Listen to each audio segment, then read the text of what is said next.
ना? अ, उनमें से किसी भी तरह की ऊर्जा, लेकिन किसी मात्रा की, मतलब अधिकतर तो उसमें नहीं, हमेशा विद्युत की बात करी जाती है, ध्वनि और ताप की बहुत नहीं आई, पर मुझे लगता है ताप की भी रहती है। मतलब हमने कभी एक्चुअली इसे डिटेल में नहीं पढ़ा, पर अधिकतर विद्युत की बात होती है, लेकिन ताप की भी होती ही होगी, क्योंकि कई सारी जगहों पे रिएक्शन तब होते हैं जब बहुत सारा ताप बढ़ जाता है, तो उस ताप की ऊर्जा वो ले लेता है, और शायद उससे भी आगे बढ़ता हूँ, मेरे को चेक करके फिर से बताना पड़ेगा। एक्चुअली ये प्योर फिजिक्स केमिस्ट्री वाला एरिया में, बायो में ज़्यादा मेरी ज़्यादा अच्छी पकड़ है। हाँ हाँ, बढ़िया है, बढ़िया। लेकिन ये ठीक। हाँ हाँ, बढ़िया। तो वैसे तो ये मॉडल बना था, बोर करके एक साइंटिस्ट थे, नील्स बोर, उनने बनाया था। पर फिर जो अब जो सबसे मॉडर्न मॉडल है, वो कहते हैं कि नहीं, ऐसे कोई कण नहीं है और एक लकीर में नहीं घूम रहे होते। वो एक्चुअली फिजिक्स में एक थ्योरी है कि कर्ण जो है, कर्ण भी है और साथ में ऊर्जा भी है। एक ही टाइम पे दो तरीके की चीज है। मतलब कभी देखोगे तो वो कर्ण के रूप में दिखेगा, कभी देखोगे तो ऊर्जा के रूप में दिखेगा, और यानी तरंग के रूप में दिखेगा। तो अब उसे डॉट्स की तरह नहीं दिखाते, कर्ण कहाँ कहाँ घूम सकता है उस एरिया को दिखाने के लिए वो एक क्लाउड जैसा बना देते हैं कि अच्छा, एक जो इलेक्ट्रॉन है वो ना केवल इतने इस डार्क वाले रीजन में घूमेगा, फिर वो इस रीजन में घूम सकता है तो ऐसा एक क्लाउड जैसा बना देते हैं, इस रीजन में भी घूम सकता है तो एक क्लाउड बना देते हैं कि यहाँ पे कहीं आपको इलेक्ट्रॉन मिलेगा, अगर वो कण के रूप में हुआ तो। पर ऐसा आप कोई बिंदी नहीं बना सकते। तो थोड़ा सा ये इसलिए अब जो मॉडल है वो कुछ ऐसा दिखता है, कण और क्लाउड दोनों का मिक्सचर की तरह। हम्म। पर ये फिजिक्स वाला पार्ट है, अभी हमारे बायो के लिए बहुत ज़्यादा ज़रूरी नहीं है। तो आगे बढ़ते हैं। फिर हमने डिस्कस किया था कि अलग अलग जी। जो तत्व हैं, वो अलग तत्व क्यों हैं, उनमें अलग क्यों होते हैं वो, उनकी प्रॉपर्टीज, क्योंकि उनका गठन अलग है।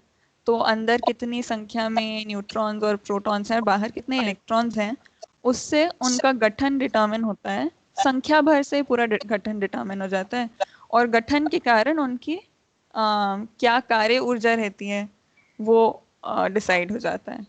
और कार्य ऊर्जा से ही हमें उनकी अलग होने की पहचान होती है ना। हाइड्रोजन ऐसा रहता है, ऑक्सीजन ऐसा रहता है, वो मतलब अपने आसपास की चीजों के साथ ऐसे इंटरैक्ट करता है, वो सब उनके गठन और कार्य ऊर्जा के उत्पन्न करने की वैरायटी के कारण है। फिर इतने 118 का ये पीरियोडिक टेबल है, कभी कभी 19 कह देते हैं, कभी 20 कह देते हैं। 120 तक तो नहीं देखा मैंने, बट हाँ, बहुत स्पष्ट नहीं है अभी पूरे टोटल कितने आइडेंटिफाई हुए हैं, लेकिन लगभग 118 के आसपास हो चुके हैं। अलग अलग प्रकार के तत्व, यानी कि अलग अलग प्रकार के परमाणु आइडेंटिफाई हो चुके हैं। फिर हमने केमिकल बॉन्डिंग देखी, किन अलग अलग प्रकार से केमिकल्स बॉन्ड बनाते हैं। तो एक होती है आयोनिक बॉन्डिंग, यानी जब जो एकदम ही ऐसा परमाणु होता है जिसमें जो बाहर का वैलेंस शेल है वो केवल, उसमें केवल एक इलेक्ट्रॉन रहता है, तो वो वाला वैलेंस शेल अपना इलेक्ट्रॉन छोड़ने के लिए रेडी रहता है, क्योंकि वो एक इलेक्ट्रॉन ही है। उसे छोड़ देगा तो उसका जो वैलेंस शेल पिछला वाला था वो कंप्लीट उसे मिल जाएगा।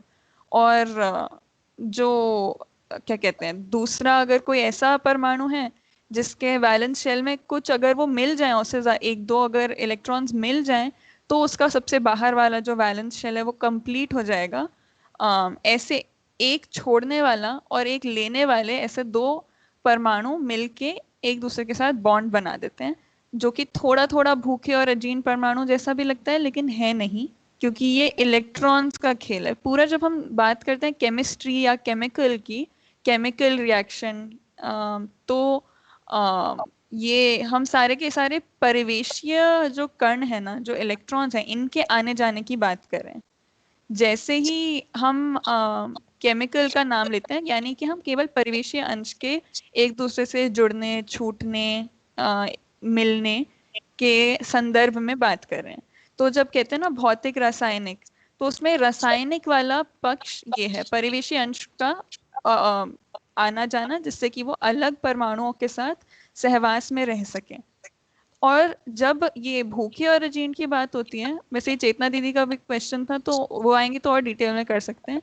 वो भूखे और अजीर्ण परमाणु जो होते हैं वो नाभिक के अंदर की बात होती है, क्योंकि कोई भी एक परमाणु की जो पहचान है, उसका जो अपना अस्तित्व है किसी एक परमाणु का, वो उसके नाभिक में कितने अंश हैं उसके ऊपर निर्भर करता है। जब तक वो उसमें नहीं बदलाव आएगा तब तक वो परमाणु वही परमाणु रहेगा, बस उस पर चार्ज बढ़ जाएगा या कम हो जाएगा। तो अगर जैसे क्लोरीन है, उसने इधर एक इलेक्ट्रॉन ले लिया, तो अब क्लोरीन ने एक इलेक्ट्रॉन ले लिया तो फिर नेगेटिव चार्ज हो गया, तो इस पे इलेक्ट्रॉन तो एक एक्स्ट्रा आ गया, लेकिन उसके अंदर नाभिक में जितने प्रोटॉन न्यूट्रॉन थे वो नहीं बदले। स्पेशली प्रोटॉन बदलने पर इस क्या कहते हैं, तत्व की आइडेंटिटी बदल जाती है। न्यूट्रॉन भी आते जाते रहते हैं, वो उसको भी कुछ अलग नाम देते हैं, उन्हें आइसोटोप्स करके कुछ कहते हैं, रेडियो एक्टिव। तो कार्बन के अलग अलग तरह के होते हैं जिसमें शायद न्यूट्रॉन एक ज्यादा एक कम मिलते हैं, लेकिन प्रोटॉन अगर सेम संख्या में है तो वो पदार्थ वही पदार्थ रहता है, ऐसा मानते हैं।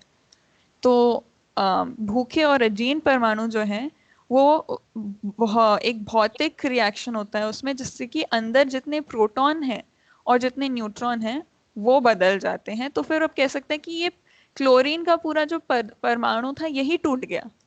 यानी क्लोरीन नहीं अच्छा एग्जाम्पल है, इसमें बड़ा मुश्किल से कभी बहुत देर के बाद होगा, पर जो भारी भारी परमाणु होते हैं, जैसे ये नीचे वाले जितने परमाणु हैं, ये जो रेडियो एक्टिव होते हैं काफी भारी होते हैं, देख सकते हैं हम 81 प्रोटॉन्स इलेक्ट्रॉन्स हैं इसमें, 81 इलेक्ट्रॉन्स 81 प्रोटॉन्स, और साथ में जितने भी न्यूट्रॉन्स होंगे, ये कुछ भारी भारी जो होते हैं ये टूट जाएंगे आसानी से, और टूट के फिर क्या कहते हैं ये दो परमाणुओं में ही बदल जाएंगे, दो अलग अलग परमाणु हो जाएंगे। वो होता है भूखे और अजीर्ण परमाणु। पर यहाँ पे केवल इलेक्ट्रॉन का लेन देन हो रहा है। इसने सोडियम ने अपना एक इलेक्ट्रॉन दिया तो उसका पिछला वाला शेल कंप्लीट हो गया, क्लोरीन ने एक इलेक्ट्रॉन लिया तो इसका बाहर वाला एक शेल कंप्लीट हो गया जिसमें एक ही मिसिंग था। तो इस पे अब क्लोरीन पे एक्स्ट्रा इलेक्ट्रॉन आने के कारण नेगेटिव चार्ज हो गया, सोडियम के ऊपर पॉजिटिव चार्ज हो गया, और ये दोनों साथ साथ अब जुड़ गए, इनका एक कंबाइंड वातावरण हो गया अब, क्योंकि ये अब इन्होंने ना अपने इलेक्ट्रॉन्स का एक काइंड ऑफ ट्रांजैक्शन किया हुआ है, अंडरस्टैंडिंग बनी हुई है उनकी। ऐसा एक तरीके का बॉन्ड होता है। फिर होता है ऐसे परमाणु जिनके पास जितना छोड़ के वो जितने इलेक्ट्रॉन्स को दे के वो अपना वैलेंस शेल कंप्लीट कर सकते हैं, उतने ही लेके भी कर सकते हैं। तो फिर ना तो वो लेते हैं ना तो वो देते हैं, वो सीधा शेयर करते हैं और परमाणुओं के साथ। जैसे कार्बन है, कार्बन के बाहर वैलेंस शेल में 4 इलेक्ट्रॉन्स रहते हैं और पूरा करने के लिए 8 होना होता है, तो 4 और बचते हैं। तो वो ना तो देते हैं अपने 4 ना लेते हैं, वो कार्बन और अलग अलग परमाणुओं के साथ शेयर कर लेता है अपने 4 इलेक्ट्रॉन्स को। और जैसे यहाँ पे किसी परमाणु से शेयर, यहाँ पे किसी से, यहाँ पे किसी से, यहाँ पे किसी से। फिर ये मेन 2 तरह की केमिकल्स फॉर्म करने के तरीके होते हैं। ये होता है 2 अलग अलग अणुओं के बीच जो इकट्ठा होने की, एक जुड़े रहने की टेंडेंसी जो रहती है, वो होती है ये हाइड्रोजन बॉन्ड। कि एक अणु जो है वो ओवरऑल न्यूट्रल होते हुए भी हो सकता है कि उसका एक पार्ट थोड़ा ज़्यादा नेगेटिवली चार्ज है और दूसरा पार्ट थोड़ा ज़्यादा पॉजिटिवली चार्ज है। जैसे हाइड्रोजन छोटे हैं बहुत एटम्स, और ऑक्सीजन काफी बड़ा एक नेगेटिव एटम है। ओवरऑल ये पानी का जो मॉलिक्यूल है ये न्यूट्रल है, लेकिन हाइड्रोजन हाइड्रोजन एक तरफ होने के कारण, थोड़े से झुका हुआ होने के कारण, ज्यादा पॉजिटिव चार्ज थोड़ा इस तरफ है और ज्यादा नेगेटिव चार्ज थोड़ा इस तरफ है। तो दूसरे वाटर के मॉलिक्यूल के हाइड्रोजन थोड़ा इस नेगेटिव चार्ज से थोड़ा अट्रैक्ट होते रहेगा और वो एक तरीके से एक हल्का बॉन्ड बना के रखेगा। तो इसे कहते हैं मॉलिक्यूलर बॉन्डिंग, और या फिर हाइड्रोजन बॉन्ड भी कहते हैं। और ये थोड़ा ये नेगेटिव पॉजिटिव के अट्रैक्ट होने के कारण एक साथ रहते हैं, पर उतना स्ट्रांग नहीं है जितना कि एक मॉलिक्यूल होता है। इनका एक कंबाइंड वातावरण नहीं है, ये एक मॉलिक्यूल अब एक मॉलिक्यूल नहीं बन गया है, ये अलग हाइड्रोजन का पानी का मॉलिक्यूल है और ये अलग पानी का ही मॉलिक्यूल है। ये बॉन्डिंग होने के कारण भी ये बस इनको पास लाता है, एक मॉलिक्यूल नहीं बनाता। ठीक है, अभी के लिए हमारे संदर्भ के लिए ये 3 ही जरूरी है। फिर हमने सब बात किए थे एटम से, इसमें ना, मॉलिक्यूल से, सेल। हेलो, हाँ, इसके पीछे वाले में ना एक प्रश्न था पर मेरा, ये जिसमें जो फर्स्ट वाला NaCl का हमने डिस्कशन किया ना, उसमें जो अजीर्ण और भूखे परमाणु नाभिक से ही डिसाइड होते हैं, ये चीज मुझे नहीं पता था। तो उस पे थोड़ा हाँ बताना था उसको, क्योंकि मैं ये सोचता था कि परिवेशी अंश में से कोई सा अंश जो पूरा नहीं है, परिवेशी अंश का कोई सा एक अंश नहीं है उसमें, तो उसको एक और चाहिए होता है, तो फिर वो भूखा परमाणु होता है। और जिसके पास ज्यादा होता है वो वाला, हाँ, इसलिए वही समझ में नहीं आता, ज्यादा वाले को कैसे इमेजिन करें, ये समझ नहीं आ रहा था। और जैसे हम्म NaCl में जो Cl के चारों तरफ तो दिख रहा है, एक एक डॉट अंश जैसा हम्म दिख रहा है, पर Na में कुछ भी नहीं दिख रहा है, तो उसके अंश का हाँ, वो समझ नहीं आया। वो बस ना दिखाने का तरीका है, मैं आपको दिखाती हूँ NaCl कैसे दिखता है। Na ढूंढते हैं इधर, सोडियम, ये रहा सोडियम, और क्लोरीन, ये रहा क्लोरीन, है ना। तो ये 2 एटम्स हैं, है ना। इन दोनों के 3 परिवेश हैं, जब ये परमाणु रूप में तो इनके 3 परिवेश हैं। और सोडियम का जब तीसरा परिवेश देखेंगे तो उसमें केवल 1 इलेक्ट्रॉन है। और क्लोरीन का तीसरा परिवेश देखेंगे तो ऑलमोस्ट पूरा भरा हुआ है, 7 इलेक्ट्रॉन है, 1 मिसिंग है ना। तो उन्होंने क्या दिखाया है उधर, उन्होंने अब ये परमाणु नहीं दिखाया, उन्होंने उसका आयन दिखाया है। यानी जब ये इलेक्ट्रिकल बॉन्ड बन गया, केमिकल बॉन्ड बन चुका है, तब उनका परिवेश कैसा दिख रहा है, जो उनका तीसरा परिवेश है, तब वो कैसा दिख रहा है। तो उन्होंने क्लोरीन को दिखाया हुआ है सोडियम के इस इलेक्ट्रॉन के साथ, अच्छा। है ना। सोडियम का वो इलेक्ट्रॉन इधर आ गया। और अब सोडियम ने क्यों दिया अपना 1 इलेक्ट्रॉन, क्योंकि ये 1 इलेक्ट्रॉन देने से उसका जो दूसरा परिवेश है ये भरा हुआ हो गया है। और तीसरा परिवेश तो खैर फिर खाली हो गया। बट बेसिकली वैलेंस शेल वो होता है जो सबसे बाहर वाला है। तो अब सबसे बाहर वाला उनका उसका भर गया है। तो इसलिए वो केवल तीसरा परिवेश दिखा रहे हैं सोडियम का, जिसमें से इलेक्ट्रॉन हट चुका है। हम्म। उसका तो नीचे वाला तो क्योंकि बदल ही नहीं सकता, तो वो दिखा ही नहीं रहा है। अच्छा, तो इसमें इसको मैं ऐसे समझ रहा था, जैसे सोडियम जो है वो एक तरह से अजीर्ण जैसा दिख रहा है, और क्लोरीन जो है वो भूखा परमाणु जैसा दिख रहा है, क्योंकि उसको एक चाहिए तो वो भूखा है, और इसको एक देना है तो ये अजीर्ण है, ऐसा समझ रहा हूँ मैं तो। हाँ, मतलब ये शब्द इस तरह से भी यूज हो सकते हैं, लेकिन जिस तरह से, जिस कॉन्टेक्स्ट में बाबा ने यूज करे हैं, वो ये केमिकल रिएक्शंस के कॉन्टेक्स्ट में नहीं है। वो है ऐसे ही जैसे ये भूखे और एजेंटा हमारे को इलेक्ट्रॉन्स के कॉन्टेक्स्ट में दिख रही है ना, वैसे ही अंदर नाभिक में भी होती है, जो कि अभी हमने नहीं पढ़ी है, अभी हमारे ये चैप्टर में नहीं आया है। तो ऐसे ही भूखापन और अजीर्णता ये नाभिक में भी रहती है। और उसमें कुछ परमाणु होते हैं जो अपने नाभिक से अंश को छोड़ते रहते हैं, हम्म। क्योंकि वो अजीर्ण होते हैं। और कुछ, मतलब जो छोड़ते रहते हैं वही अजीर्ण होते हैं। बाकी भूखे उनको कहते हैं जो समा पाते हैं, ऐसे अंश जो ये निकाल रहे हैं उन अंशों को समा लेते हैं अपने आप में, अच्छा। है ना। तभी ये फिर परमाणु, एक परमाणु से दूसरा परमाणु बन जाता है। अच्छा। अच्छा। हाँ, ये वाली सूचना तो मिली थी कि जो केंद्र में जो परमाणु होते हैं नाभिक में, उसी के आधार पे उसका भार तय होता है, ऐसा हम्म। वाला इतना पता था। पर ये भूखा और अजीर्ण का ये नहीं पता था मुझे। हाँ हाँ हाँ, हो वो गया ये। बाहर के इलेक्ट्रॉन से नहीं है उसका लेना देना। अच्छा अच्छा। ठीक ठीक। मुझे मुझे भी एक अभी प्रश्न आया इसमें हम्म कि जैसे कोई भूखा परमाणु होगा, तो मान लीजिए वो 3 परिवेश वाला है, हम्म तो उसके जो लास्ट परिवेश में 1 या 2 है, तो हम्म वो जरूरी है कि वो अजीर्ण से ही लेगा, वो दूसरे भूखे से ले सकता है क्या, या तो वो दूसरे भूखे को दे सकता है क्या? अच्छा, इधर आप भूखा और अजीर्ण कौन से, मतलब बाबा ने जिस तरीके से भूखा अजीर्ण बोला है, वो परिवेशों से संबंधित नहीं है। अम, तो वो वाली, शायद वो वाला जो शब्द है ना वो हम यूज नहीं करते।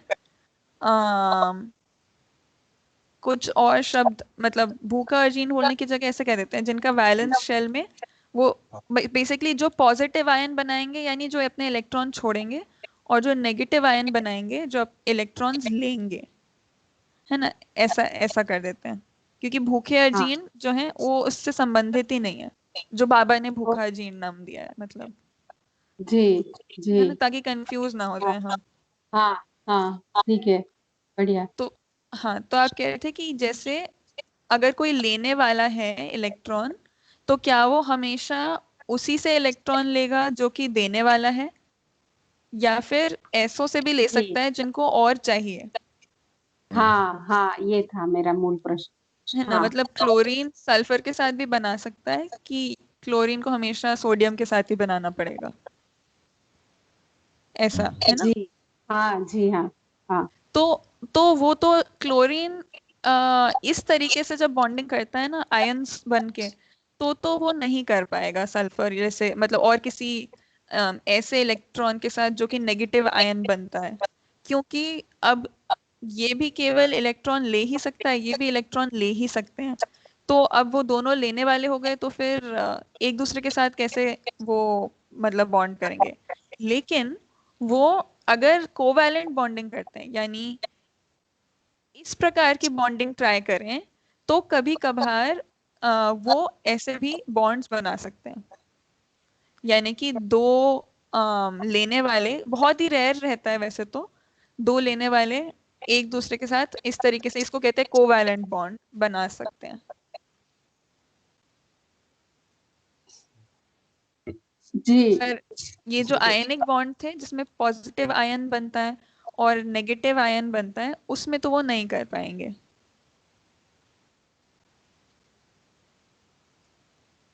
अच्छा। हम्म। और बाबा जी ने तृप्त और अतृप्त परमाणु करके भी भाषा यूज की है, वो इसी से जुड़ता है क्या? तृप्त परमाणु तो केवल जीवन हुआ। जीवन हुआ ना, गठन पूर्ण हाँ, परमाणु, तृप्त परमाणु, गठन हाँ। पूर्ण, क्योंकि जितने अंश स्टेबल होने के लिए चाहिए वो सारे अंश उसके पास हैं। और अतृप्त, ये सारे जितने भूखे जितने अजीर्ण हैं सब अतृप्त हैं। हाँ लेकिन ये जो अजीर्णता और भूखेपन वाली जो बात है ना, वो शायद मेरे को समझाना नहीं चाहिए ढंग से, क्योंकि ये बहुत मतलब फिजिक्स के काफी सारे कॉन्सेप्ट इसमें आ जाते हैं जो मेरे को भी जिनकी पूरी समझ नहीं है, तो शायद पापा ही समझाएं कभी ठीक से, तो बेहतर रहेगा। मतलब डायग्राम के साथ ऐसे साइंस कैसा उसे देख सकता है उस रूप में। मैं बस इतना बता सकती हूँ कि वो ये नहीं है जो हम इलेक्ट्रॉन्स का पढ़ रहे हैं ज्यादा से हाँ। ज्यादा, है ना। एग्जैक्टली क्या है और क्या होता है उसमें, या क्या होता होगा, वो मैं भी पूरा अनुमान नहीं कर सकती, क्योंकि बहुत स्पष्टता नहीं है मेरे को, विज्ञान भी उधर कहाँ तक पहुंच पाया है। तो बस बाबा ने जितना बताया उससे थोड़ा बहुत अनुमान बनता है मेरा भी। और कुछ इसमें?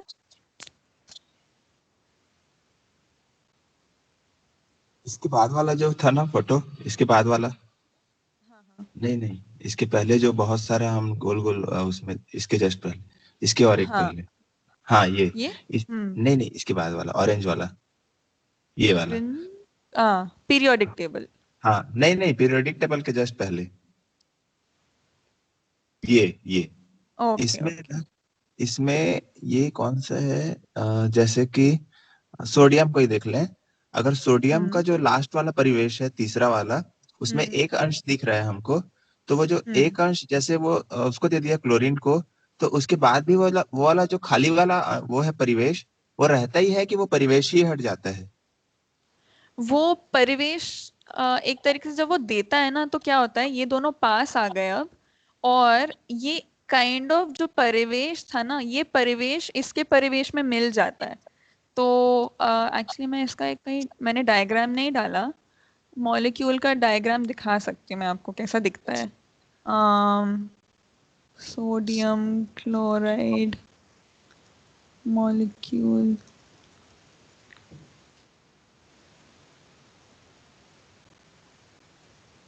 कैसा दिखेगा, कोई अच्छा डायग्राम मिले तो। उसका क्लाउड एक कंबाइन हो जाता है, क्या कहें, हाँ ये अच्छा है, ऐसा ऐसा हो जाता है। ये तीसरा आप सेक्शन देखें तो, है ना, ये क्लोरीन है, ये सोडियम है। तो पहले अलग अलग थे, अब इसका जो लास्ट वाला परिवेश है ना, वो काइंड ऑफ इसके साथ, इसके परिवेश के साथ कंबाइन हो गया है। तो वो कहीं गया नहीं है, पर वही इलेक्ट्रॉन जो बाहर की तरफ था वो एक्चुअली अब इसके साथ ज्यादा घूमने के बजाय इसके साथ ज्यादा घूमता है, पर है वो अभी भी इसी का। एक कहने का तरीका है कि उसने इसे दे दिया है, पर क्योंकि जब ये वापस परमाणु बनेंगे तो ये वापस इसके पास ही आ जाएगा, तीसरे परिवेश में ही आ जाएगा। अच्छा। तो इस तरीके से बनते हैं। ठीक। ठीक। तो अच्छा हो गया। गुरलीन दीदी आ गई क्या? हाँ दीदी तो ऐड ओके हो गई। दीदी, हम बस रिवाइज कर रहे थे जब तक आप आए नहीं थे। जी हाँ, मैं थोड़ा सा ना काम था तो मैं बिजी हो गई, मैं लेट हो गई ज्वाइन करने में। ओके ठीक है। तो फिर आगे बढ़ते हैं। बढ़िया। हम लोगों ने करा था, हाँ, फिर हमने क्या सीक्वेंस होता है एटम से मॉलिक्यूल से सेल से टिश्यू, ये सब भी देखा था। और फिर देखा था कि अच्छा सेल कैसा दिखते हैं, मोटा मोटा क्या रहता है उसमें। सेल मेम्ब्रेन होती है, न्यूक्लियस होता है, न्यूक्लियस नहीं तो न्यूक्लियर मटेरियल होता है। न्यूक्लियर मटेरियल यानी जिसमें उनका जेनेटिक कोड रहता है, डीएनए या फिर आरएनए, दो तरह के मॉलिक्यूल के फॉर्म में जीन्स मिलते हैं सेल के अंदर। तो बैक्टीरिया जब सबसे पुराना तरीके का सेल है बैक्टीरिया, उसमें वो खुला तैरता मिलता है साइटोप्लाज्म में। और जो हमारे मॉडर्न वर्जन है उसमें वो अच्छे से पैकेज रहता है एक न्यूक्लियस के अंदर, इस तरीके से। तो ये दिखा था सेल मेम्ब्रेन होती है बाहर की जो एक झिल्ली है जो उसे अपना एक एनक्लोज करके रखती है रैपर की तरह। फिर एक होता है साइटोप्लाज्म जो उसके अंदर का एक लिक्विड है जिसके अंदर सब कुछ तैर रहा होता है। और जेनेटिक मटेरियल जो या तो न्यूक्लियस के रूप में होगा या फिर खुले में ही तैर रहा होगा। तो ये तीन चीज हर सेल में हमें मिलती है, सबसे इम्पोर्टेंट। और फिर कुछ और बहुत सारे पार्ट्स भी होते हैं जो अलग अलग काम कर रहे होते हैं, जैसे माइटोकॉन्ड्रिया एक इम्पॉर्टेंट पार्ट है जो कि एनर्जी प्रोड्यूस करता है हमारे मॉडर्न सेल्स में। और बहुत सारे पार्ट्स होते हैं, वो भी हम उसमें जाने की जरूरत नहीं है। तो ये एक इम्पॉर्टेंट चीज है कि ये जो बाहर की जो झिल्ली है वो इस तरह की होती है जैसे बलून में पानी भर देना, तो अब ना तो बलून के अंदर से कुछ बाहर जा सकता है ना बाहर से कुछ अंदर आ सकता है। तो वो तो एकदम ही जिसे कहते हैं इम्परमिएबल है, यानी जिसके आर पार कुछ नहीं जा सकता। और अगर हम जैसे पानी की बात करें, अगर किसी चीज को हम पानी में डालते हैं तो पानी एकदम परमिएबल होता है, यानी हम पानी के अंदर जा सकते हैं, अपना हाथ को पानी के अंदर डाल सकते हैं।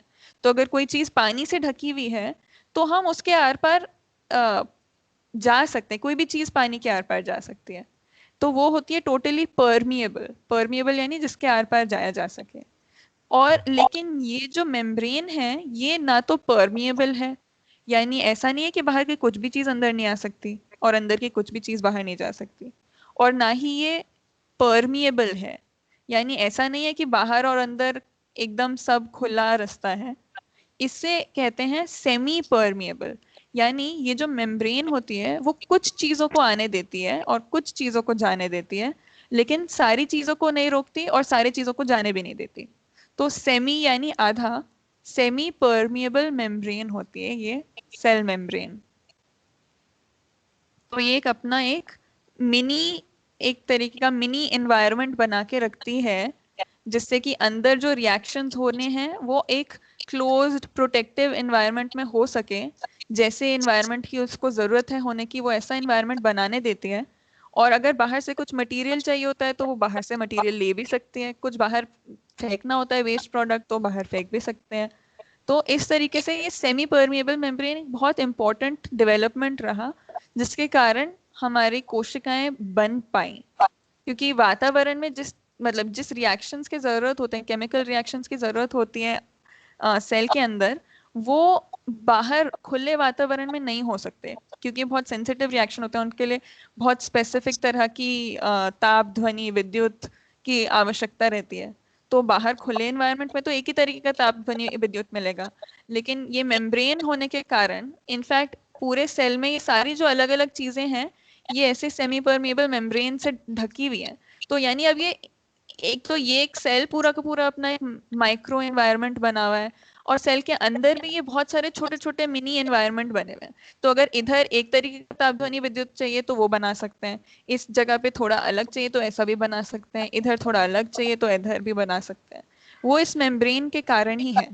जो स्पेसिफिक वातावरण चाहिए किसी रिएक्शन को करने के लिए, वो स्पेसिफिक वातावरण बनाए रखने के लिए ये मेम्ब्रेन बहुत जरूरी है।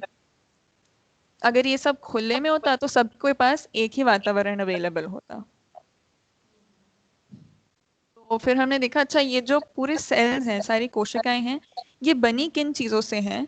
तो समझ में आया कि एक्चुअली कार्बन जो कि कोवैलेंट बॉन्ड बना सकता है, उसमें इतना पोटेंशियल है इतने सारे अलग अलग तरीके के मॉलिक्यूल बनाने का कि वो बहुत लंबे लंबे अलग अलग प्रकार के मॉलिक्यूल्स बना लेता है। और अलग अलग प्रकार के होते हैं वो, जिसमें बायोमोलिक्यूल्स में सबसे मेजर 4 प्रकार के मॉलिक्यूल्स हैं: कार्बोहाइड्रेट, प्रोटीन, लिपिड्स और न्यूक्लिक एसिड्स। और इनमें से भी हमने देखा कि अच्छा एक तो ये हो गया, जो न्यूक्लिक एसिड है वो 2 प्रकार के हैं, डीएनए और आरएनए। और इसके बारे में हमने देखा कि कैसे डीएनए बनता है, 4 प्रकार के घटक हैं उसके, न्यूक्लियोटाइड्स, जो अलग अलग कॉम्बिनेशन में जुड़ के डीएनए को बनाते हैं। और आरएनए के भी अपने 4 प्रकार के घटक हैं, वो भी अलग अलग कॉम्बिनेशन में जुड़ के आरएनए को बनाते हैं। सिमिलरली हमने फिर देखा अमीनो एसिड्स। अमीनो एसिड्स के भी घटक होते हैं जिसको कहते, सॉरी, प्रोटीन, प्रोटीन के भी घटक होते हैं जिनको कहते हैं अमीनो एसिड। और ये अलग अलग प्रकार के अमीनो एसिड जुड़ के लंबे लंबे प्रोटीन बनाते हैं इस तरीके से।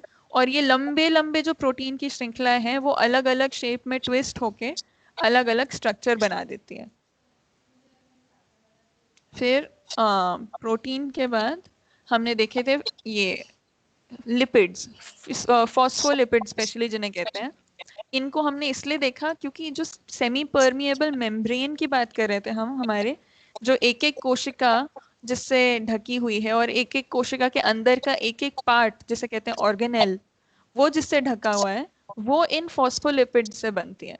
तो उसके घटक होते हैं फैटी एसिड इस तरीके के, जिसका एक पोलर पार्ट होता है जिसमें चार्ज रहता है और एक न्यूट्रल पार्ट रहता है नॉन पोलर जिसमें चार्ज नहीं रहता।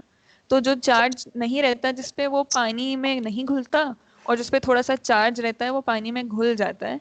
इस ऐसे घटक मिलके एक फॉस्फोलिपिड बनाते हैं। और जिसकी पूंछ पानी में नहीं, सॉरी, जिसकी पूंछ जो होती है वो पानी में नहीं घुलती और उसका जो सर होता है वो पानी में घुल जाता है। तो इस प्रॉपर्टी के कारण ये बहुत सारे एक साथ इकट्ठे हो जाते हैं ऐसे मॉलिक्यूल, और इस तरह की अलग अलग स्ट्रक्चर बना देते हैं जिससे कि पूंछ पानी से बची रहे और सर पानी में रहे। तो कभी इस तरीके का डबल लेयर बना देंगे, कभी इस तरीके का गोला बना देंगे। इनफैक्ट हम जब कपड़े धुलते हैं तो सोप के कारण क्यों धुल पाते हैं, उसका कारण भी इसी से जुड़ा हुआ है, ये लिपिड्स का इस तरीके का स्ट्रक्चर बनाने के कारण। तो खैर वो कभी और भी इंटरेस्ट हो किसी को तो हम उसमें कभी जा सकते हैं, पर अभी वो रेलेवेंट नहीं है। तो एक आगे बात बढ़ते हैं। था, ये जो हाँ हाँ। लिपिड्स था, ये हमारे किस चीज का पार्ट, ये शरीर का ही पार्ट है क्या ये भी? हाँ, ये एक्चुअली हम उनको देख रहे हैं, ऐसे मॉलिक्यूल्स, अणुओं को देख रहे हैं जिनसे मिलके हमारी एक एक कोशिका बनी है ना। तो ऐसे 4 प्रकार के मॉलिक्यूल्स से हमारी कोशिकाएं बनती हैं। कार्बोहाइड्रेट्स भी चाहिए होते हैं हमारी कोशिकाओं के लिए, प्रोटीन्स भी चाहिए होती हैं एक एक कोशिका को, लिपिड्स भी चाहिए होते हैं एक एक कोशिका को, और डीएनए आरएनए भी एक एक कोशिका में रहती है। तो हमारे जैसे फॉर इंस्टेंस जो प्रोटीन है, बहुत सारे पार्ट हैं हमारे कोशिका के, जो मशीन काम कर रहे हैं कोशिकाओं के अंदर, हम आगे और डिटेल में देखेंगे, वो सब प्रोटीन से बने हैं। और कोशिका की जो जैसे बाहरी परत है, जो सेमी परमिएबल मेम्ब्रेन है, वो फॉस्फोलिपिड से बनी है। जितनी कोशिका को एनर्जी चाहिए होती है काम करने के लिए, ये सारे काम अंदर जितने चल रहे हैं, रिएक्शंस चल रहे हैं, वो सब कराने के लिए जो एनर्जी चाहिए होती है वो कार्बोहाइड्रेट से आती है। और इस सारी एनर्जी से करना क्या है, ये सारे जो प्रोटीन्स हैं, लिपिड्स हैं, कैसे बनाएंगे, क्या करेंगे उनका, उन सब का कोडिंग डीएनए में रहता है, हमारे न्यूक्लिक एसिड में। तो ये एक एक कोशिका में ये चारों प्रकार के मॉलिक्यूल्स रहते हैं। अभी और हम देखेंगे कहाँ कहाँ, जहाँ जहाँ पे दिखेगा ना मैं आपको बताते रहूंगी, देखो ये किससे बना है, ये किससे बना है। मुझे इसमें एक पूछना था, हम्म ये जो ऊपर स्क्रीन पे आप ये चार दिख रहा है, प्रोटीन्स और फिर नीचे न्यूक्लिक एसिड, डीएनए, आरएनए, ये सारा चीज, हम्म तो हम्म जैसे कोई पेड़ है, उसका जो सेल है उसमें हम्म जैसे डीएनए आरएनए तो रहेगा, पर ऊपर हम्म वाली चीजें भी उसमें रहती है, ये केवल हम्म। ह्यूमन के कंटेक्स्ट में है? नहीं नहीं, दुनिया की एक एक कोशिका, कहीं पे भी कोई भी कोशिका होगी, उन सब में ये सब रहेगा। अच्छा। मैं दिखाती हूँ आपको आगे, हमें और थोड़ा समझ में आएगा कैसे होगा ये। मतलब ये प्रोटीन से तो सब कुछ, अंदर की मशीनें जो जैसे साफ सफाई काम करने का सारा जो काम चल रहा रहता है ना, इनफैक्ट डीएनए से क्या बनता है, डीएनए बताता है कि कौन से प्रोटीन बनने हैं, केवल कौन से प्रोटीन बनने हैं ये डीएनए डिसाइड करता है। तो इससे प्रोटीन बनते हैं, फिर वो प्रोटीन बनते हैं, उनको बनाने के लिए जो एनर्जी चाहिए होती है वो शुगर से आ रही होती है किसी भी कोशिका में। और फिर ये किस में पैकेज रहते हैं, तो ये लिपिड्स में रहते हैं। कहीं पे भी कोई भी कोशिका होगी, ये चारों रहेंगे उसमें इन्वॉल्व, इनमें से कोई एक भी मिसिंग हो तो कोशिका नहीं हो सकती। अच्छा। हाँ। अच्छा। तो प्रोटीन कहाँ पे दिखेंगे, न्यूक्लिक एसिड तो हमें पता चल गया डीएनए में रहते हैं।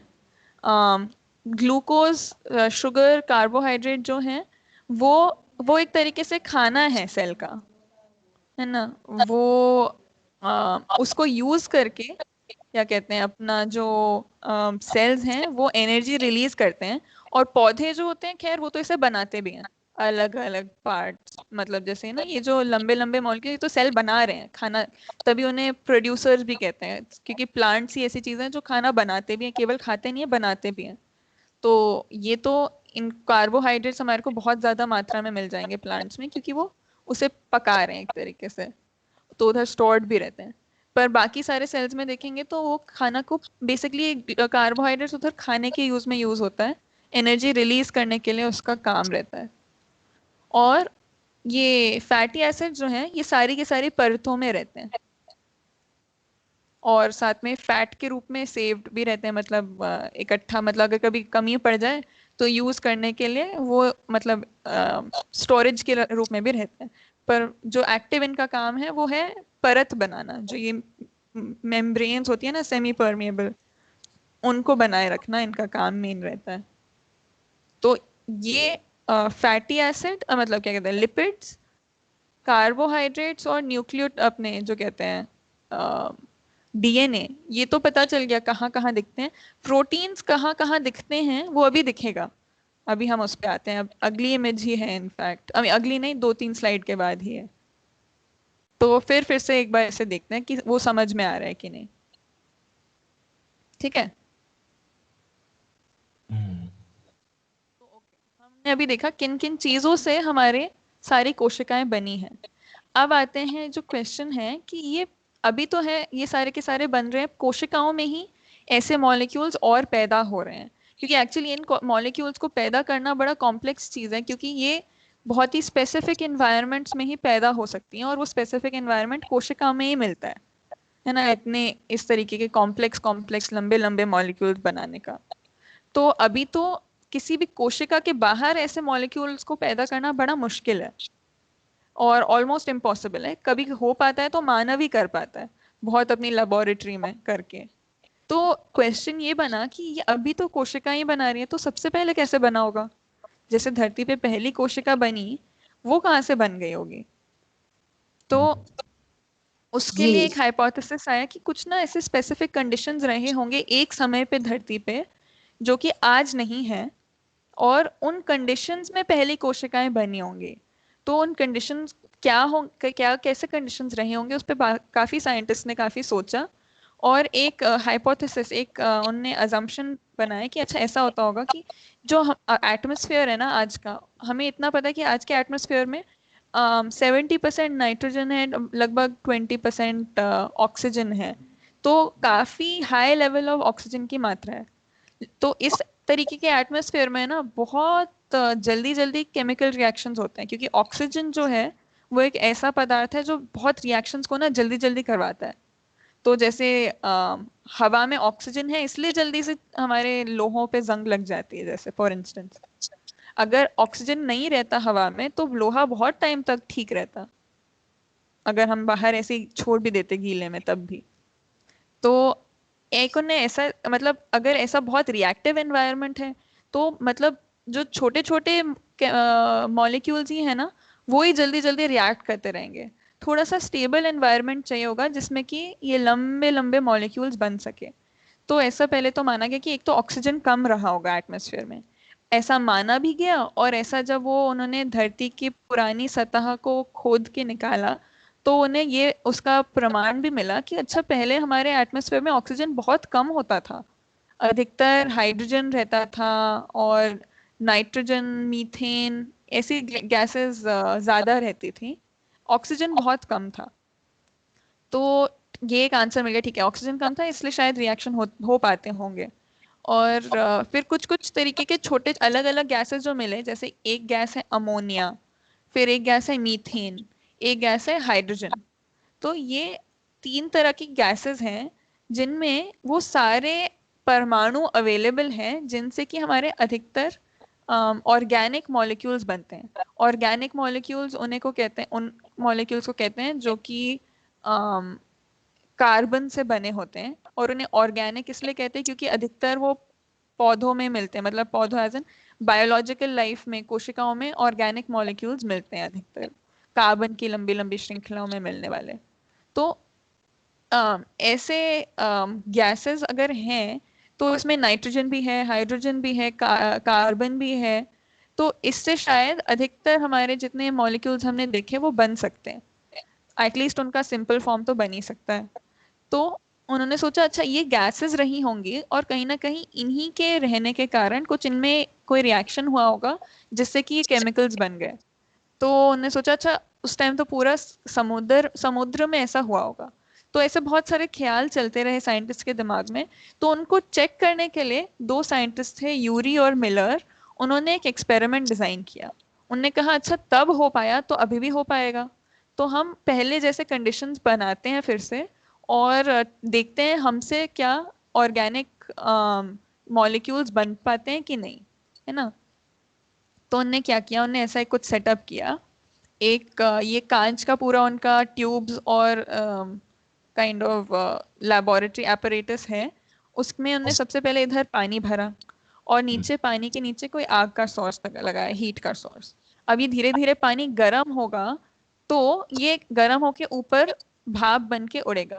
इधर से उन्होंने गैसेस डाली, अमोनिया, मीथेन और हाइड्रोजन गैस, क्योंकि उस टाइम के जो एटमॉस्फेयर था उसमें ये गैसेस होती थी। तो उन्होंने ये गैसेस इंट्रोड्यूस करी और भाप तो था ही। तो अब ये सारे के सारे गैसेस और भाप मिलके इस बड़े वाले एक ग्लास स्फीयर में पहुंच गए।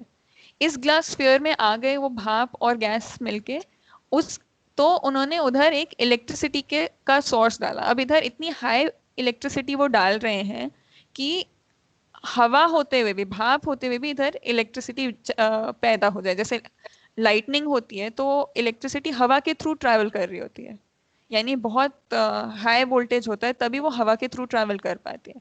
तो इधर भी उन्होंने हाई वोल्टेज इलेक्ट्रिसिटी दी, लाइटनिंग को एक तरीके से लाइटनिंग जैसा एटमॉस्फेयर देने के लिए।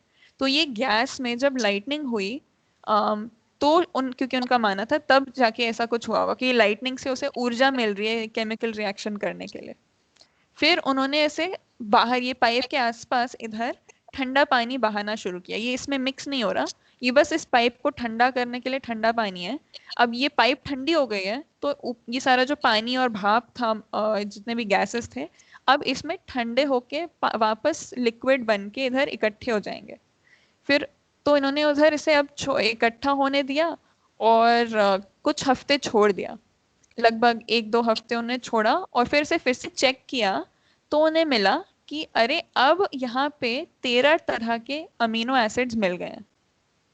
1 हफ्ते बाद जब उन्हें देखा तो उन्हें फिर इससे कंक्लूड किया कि जब हम मीथेन, अमोनिया और हाइड्रोजन जैसे गैसेस को पानी में बिजली के साथ रिएक्ट कराते हैं तो थोड़े समय के बाद वही जो है वो मिलके ऑर्गेनिक मॉलिक्यूल्स बना देते हैं।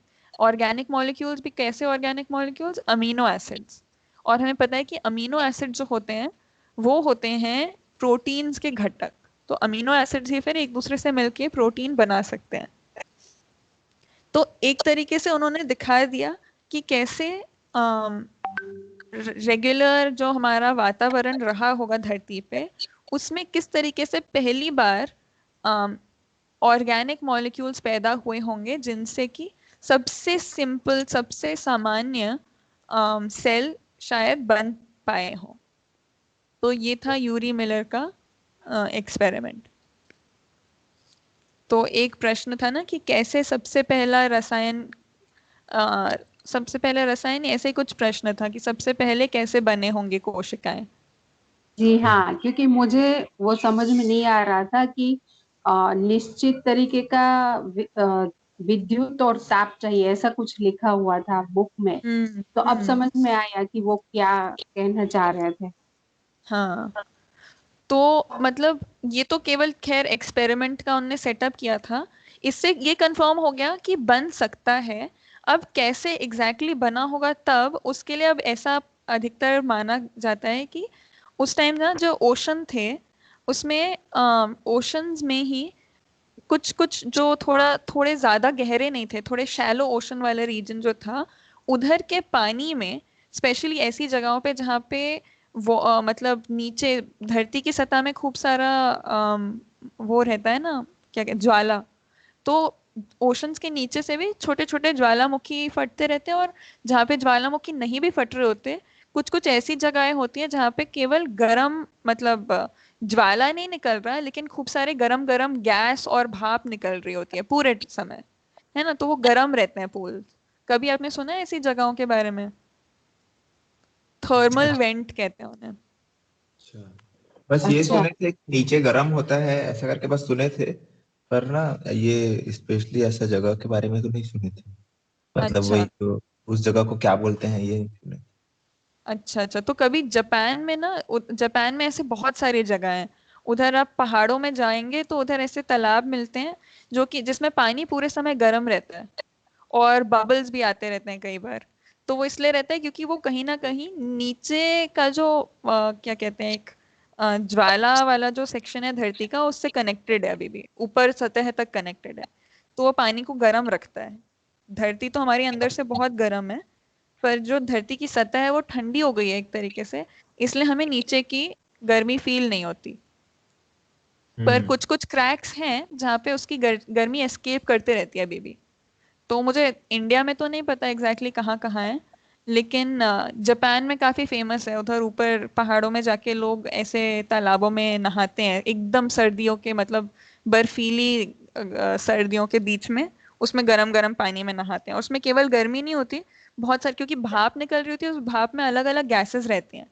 तो सल्फर रहता है, मतलब वो स्किन के लिए काफी अच्छी चीज मानी जाती है। तो ऐसा ही ओशंस में भी रहते हैं बहुत सारी जगह पे, जहां जहां पे भी दो प्लेट्स के बीच में क्रैक होता है। और ऐसा मान, जैसे बाबा कैसे डिस्क्राइब करते हैं कि अम, मलाई की तरह हमारे जो क्रस्ट है धरती की, वो सारे पिघले हुए ज्वाला पे तैर रही है। क्रस्ट रस यानी जो मतलब?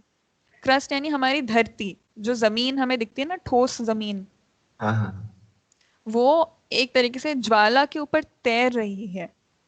और वो जो धरती जो हमें दिखती है जिसमें हम जीते हैं, जिसपे हम गड्ढे खोदते हैं, जिसके अंदर हम इतना नीचे तक चले जाते हैं, वो एक्चुअली बहुत पतली परत है पूरी धरती के ऊपर। इतनी पतली जैसे एक ग्लास के दूध में ऊपर मलाई जम गई हो। तो हम वो मलाई की परत में ही छोटे छोटे छोटे छोटे गड्ढे कर रहे हैं एक्चुअली। हम्म।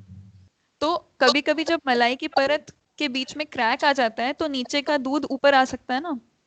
हाँ हाँ। उसी तरीके से ज्वालामुखी रहता है। अच्छा। तो कभी तो बहुत तेजी से ऊपर आता है, कभी हल्का हल्का हल्का हल्का आते रहता है। तो जहाँ पे हल्का हल्का आते रहता है वहां का पानी अधिकतर गर्म रहता है, उधर बहुत सारे अलग अलग गैसेस आते रहते हैं। और ऐसे एक एनवायरनमेंट में कोई इस तरीके का कंडीशन पैदा हुए होंगे जिसमें कि पहले मॉलिक्यूल्स बन पाए होंगे और वो जैसे 1 हफ्ते इन्होंने छोड़ा तो इससे लंबे समय तक वो बने रह पाए होंगे, तभी वो धीरे धीरे करके और कॉम्प्लेक्स हो पाए। इस तरीके से जैसे अमीनो एसिड्स बने, अमीनो एसिड्स एक साथ जुड़ जुड़ के अलग अलग प्रोटीन बना लेंगे, और प्रोटीन जो है वो तो बहुत सारे काम कर लेते हैं, हम आगे देखेंगे क्या अलग अलग तरीके के काम कर लेते हैं, मशीन बन जाती है वो पूरी की पूरी। आ, तो प्रोटीन्स एक बार बन जाएंगे तो मतलब इस तरीके से हम अंदाजा लगा सकते हैं कि पूरा सेल भी बन सकता है। सेल बनने के लिए क्या चाहिए बेसिकली? सेल बनने के लिए हमारे को केवल बाहर एक ये लिपिड की, फॉस्फोलिपिड की एक बायलेयर चाहिए। बायलेयर यानी ऐसे 2 लेयर, बाय मतलब 2, लेयर्स यानी लेयर। ये दो दो लेयर चाहिए लिपिड्स की, और उसके अंदर तरल तो होता ही है, उसके अंदर थोड़े थोड़े प्रोटीन्स।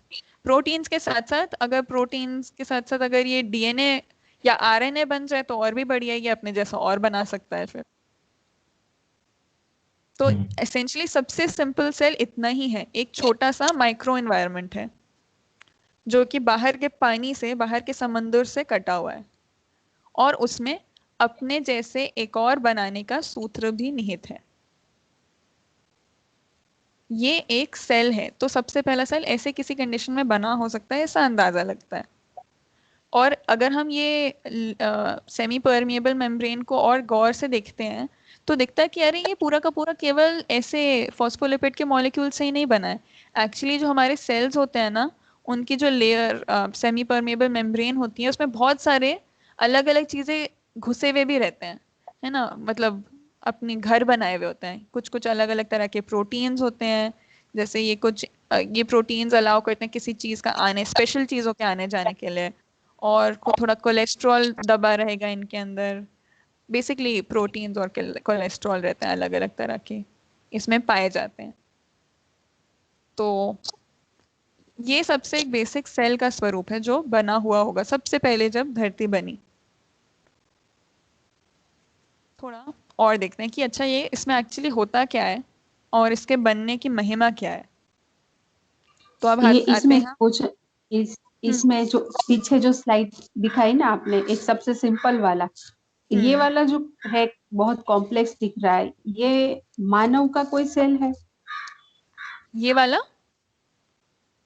ये ये जो सिंपल वाला। कॉम्प्लेक्स है ना, ये ओ सिंपल वाला ये नहीं, इस हाँ बाजू वाला, हाँ। ओ ये कोई सेल नहीं है, ये हर एक सेल में पाए जाने वाले जो सेमी परमिएबल मेम्ब्रेन है उसको जूम इन करके देख रहे हैं। ये देखेंगे हम तो वो लिपिड हमने देखा था ना ओह, जिसकी पूंछ होती है और सर हाँ होता है, हाँ हाँ हाँ वो हाँ, ओके ओके। ये जो अच्छा, लेयर है ना ब्राउन और येलो वाली, उसको हाँ, जूम इन करके थोड़ा दिखा रहे हैं कैसा दिखता है वो। ऐसे ओके इसका ओके, लंबा सा ऐसे करके गोला ही बनेगा, पर उसको एक पार्ट दिखा रहे हैं कैसा दिखता है वो। हाँ हाँ, ये अच्छा, जो हाँ, तो ये सारे सर हैं और ये सारी पूछ है। ये दोनों पूछ वाले साइड जो है वो बाहर के पानी और अंदर के पानी से बचे हुए हैं, और सर वाली साइड जो है वो, सर वाले की ये वाली साइड अंदर के पानी में डूबी हुई है, सरों की ये वाली साइड बाहर के पानी में डूबी हुई है। वो और जो इस सेल्स तरह हैं, से हाँ।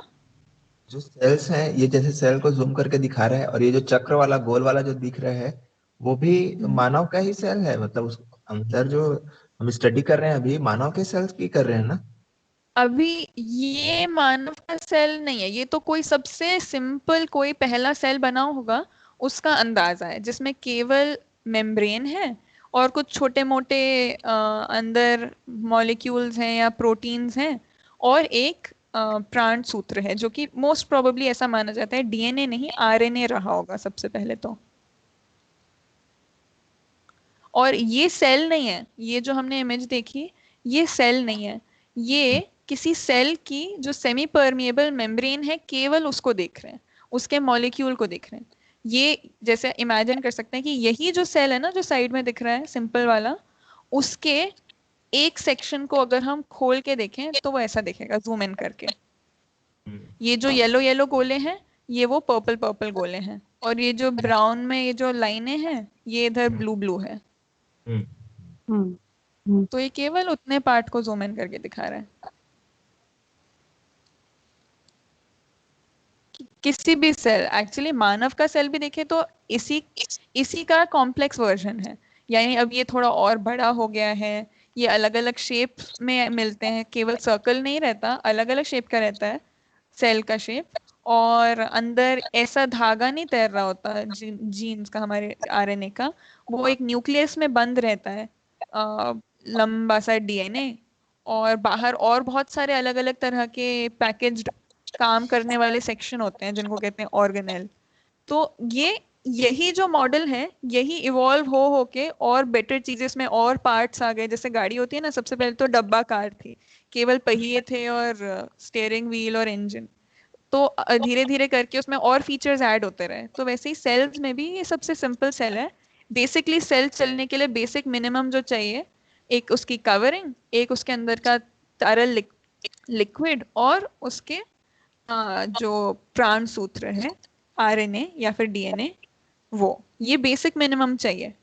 उसके ऊपर से अब बहुत सारे फीचर्स ऐड हो गए हैं मानव का सेल आते आते।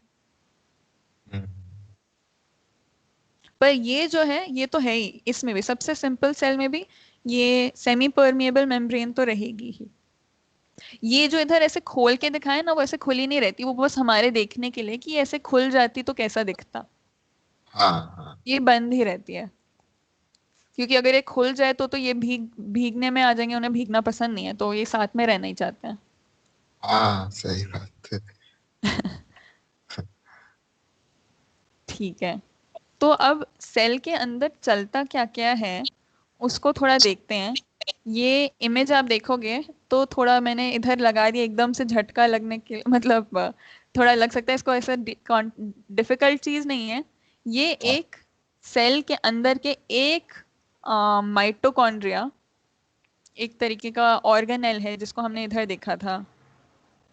ये जो ऑरेंज और येलो तरीके का है ना, ये इसे कहते हैं माइटोकॉन्ड्रिया। हाँ माइटोकॉन्ड्रिया ये एनर्जी प्रोड्यूस करता है सेल के सारे कामों के लिए। उसका एक डायग्राम था ये। तो एक माइटोकॉन्ड्रिया में से एनर्जी प्रोड्यूस होने के लिए क्या क्या चलता है, ये उसका डायग्राम है। ये एक प्रोटीन है, ये दूसरा प्रोटीन है, ये तीसरा प्रोटीन है, ये चौथा प्रोटीन है। ये सब प्रोटीन से बने हुई चीजें हैं। ये जो मशीनें दिख रही हैं ना, मशीनों जैसे दिख रहे हैं। हाँ और ये सारे प्रोटीन्स की जो मशीनें हैं वो काम कर रही हैं मॉलिक्यूल्स और आयंस पर, उनसे अलग अलग चीजें बनाने के लिए। जैसे खांड की फैक्ट्री में जितनी मशीन होंगी वो खांड बनाएंगी। तेल की फैक्ट्री में सारी मशीनें, रॉ मटेरियल क्या होगा उनका, बीज होंगे, और उनसे तेल बनाएंगी। खांड की फैक्ट्री में रॉ मटेरियल होगा गन्ना, उससे खांड बना देंगे। तो इधर रॉ मटेरियल होते हैं कुछ कुछ मॉलिक्यूल्स, और उससे वो आयन को बना देते हैं। आयन से वो अब क्या बनाएंगे वो हम आगे देखेंगे, पर कुछ कुछ बनाते रहते हैं जिससे कि एनर्जी रिलीज होती है। पर ये थोड़ा अंदाजा देने के लिए था कि कितना कॉम्प्लेक्स सिस्टम चलता है। हम्म, ओह सॉरी, मैंने यहाँ पे माइटोकॉन्ड्रिया का नहीं डाला, मैंने इधर उसका डाला हुआ है, फोटोसिंथेसिस जो प्लांट के सेल में चलता है, क्लोरोप्लास्ट का डाला हुआ है। कोई नहीं, बात तो वही कम्युनिकेट होनी थी, कितना सिस्टम कितना कॉम्प्लेक्स है, कितनी मशीन, एकदम फैक्ट्री की तरह ही दिखता है। हाँ एक श्रृंखला में मशीन्स लगी हुई हैं वो काम कर रही हैं, कोई ऊर्जा मिल रही है इधर से, मतलब जैसे कहते हैं ना कन्वेयर बेल्ट रहती है हाँ मशीन्स की फैक्ट्री में, वैसे कन्वेयर बेल्ट चल रही रहती है पूरे टाइम। और ये एक्चुअली रोटेट करता है, ये घूम रहा होता है, उसके घूमने से ये काम करता है। और वो एकदम ना आगे कॉपर जैसा दिख रहा है, कॉपर का है कुछ प्लेट उस टाइप का है दिख ना, रहा है। हाँ आगे वीडियो देखेंगे तो और अमेजिंग दिखेगा। पर ये इसमें लाइट है। ये ये क्या विद्युत है? ये ऊपर ये जो हाँ ये विद्युत है। हाँ, ये विद्युत अच्छा, नहीं है, सॉरी लाइट है। ये फोटोसिंथेसिस जो होता है ये वो लाइट, हाँ हाँ, लाइट की ऊर्जा से काम करता है, सूरज की। और अच्छा, बाकी अलग अलग रिएक्शंस में कभी विद्युत से काम करेंगे, कोई रिएक्शन कुछ ताप से काम करेंगे, कुछ तो ध्वनि से भी करते हैं। और ये जो होते हैं ये लाइट से करते हैं, जैसे हमारे सोलर बैटरी होती है ना जो लाइट से काम करती है। अच्छा, अच्छा, बढ़िया। इसके इतना नीचे में सुंदर बताया है। हाँ सही हाँ बात। इसके नीचे में कितना स्ट्रोमा सुंदर करके लिखा है, बताया। वो क्या है? स्ट्रोमा क्यों लिखते हैं? स्ट्रोमा, स्ट्रोमा ये स्ट्रोमा। ये जो क्लोरोप्लास्ट है ना, ये जिस चीज में बैठा हुआ है उसको कहते हैं स्ट्रोमा। वो ये मतलब पत्ते की कोशिका में एक एक कोशिका में पार्ट होता है क्लोरोप्लास्ट करके, जो हाँ। कि लाइट की ऊर्जा से खाना बनाता है। और खाना बनाने के लिए भी वो क्लोरोप्लास्ट के अंदर खोल के देखेंगे तो बहुत सारा स्ट्रोमा रहता है, और स्ट्रोमा के अंदर थाइलाकोइड्स रहते हैं। ये थाइलाकोइड कहते हैं इस वाले पूरे स्ट्रक्चर को। अच्छा अच्छा। और ये थाइलाकोइड स्ट्रोमा में बैठे होते हैं। और स्ट्रोमा एक तरीके से उनका बेस मटेरियल है जिसमें वो बैठे हैं। तो बस वही उसका नाम लिखा हुआ है, ये स्ट्रोमा है और ये थाइलाकोइड है। थाइलाकोइड का ये मेम्ब्रेन वाला पार्ट है, थाइलाकोइड का ये ल्यूमेन यानी अंदर की खाली जगह वाला पार्ट है। हम्म, कोई नहीं, ऐसा ही तो डायग्राम है। अगर ठीक। उसमें भी कोई जरूरत नहीं है, बहुत सारे नाम हो जाएंगे बस। हाँ हाँ सही। ठीक है, तो हम तो ये स्लाइड का तो टाइटल स्लाइड था कि हम आगे अभी क्या पढ़ने वाले हैं, सेल मेटाबॉलिज्म, यानी कि कोशिकाएं काम कैसे करती हैं, उसका थोड़ा अंदाजा लगाने के लिए कि उनके अंदर काम कैसे चलता है। तो उनके इससे हमारे को क्या समझ में आएगा कि कोशिकाओं में नियंत्रण, नियंत्रण का क्या मतलब है, थोड़ा चित्रण में हमारे को आप बैठ पाएगा। बहुत ही सुंदर चीज है ये नियंत्रण। तो उसको समझने जाते हैं। तो सबसे सिंपल चीज है, सबसे पहली चीज जो हमें देखने की है कि कोशिकाओं में चीजों का आदान प्रदान कैसे होता है, यानी सेल में ट्रांसपोर्ट कैसे होता है मटेरियल्स का। तो अगर हम इस डायग्राम को देखें तो इसमें एक चीज है जो आपको फेमिलियर दिखेगी, जिसके बारे में हम अभी तक बात कर रहे थे, वो है ये है फॉस्फोलिपिड बायलेयर यानी सेमी परमिएबल मेम्ब्रेन, जिसके पूंछ वाले पार्ट अंदर की तरफ है और सर वाले पार्ट पानी में डूबे हुए हैं। बाहर वाले पानी में जो वातावरण का पानी है, और ये अंदर का पानी साइटोप्लाज्म। तो ये हम अभी देख रहे हैं कि किसी भी सेमी परमिएबल मेम्ब्रेन के आर पार चीजें कैसे गुजरती हैं, है ना। क्योंकि अभी हम बात कर रहे थे कि कोई भी वातावरण बनाने के लिए कुछ चीजों का आना, कुछ चीजों को अलाउड होना पड़ेगा आना, और कुछ चीजों को अलाउड नहीं होगा, तभी एक स्पेसिफिक तरीके का वातावरण बन पाएगा। तो ये सेमी परमिएबल मेम्ब्रेन अब कैसे काम करती है, तो हम सभी ने किशमिश को देखा होगा, कभी किशमिश को पानी में भिगोया भी होगा, हाँ हाँ। है ना। तो क्या होता है अगर उसे कुछ घंटे भिगो दें तो क्या क्या मिलता है हमें।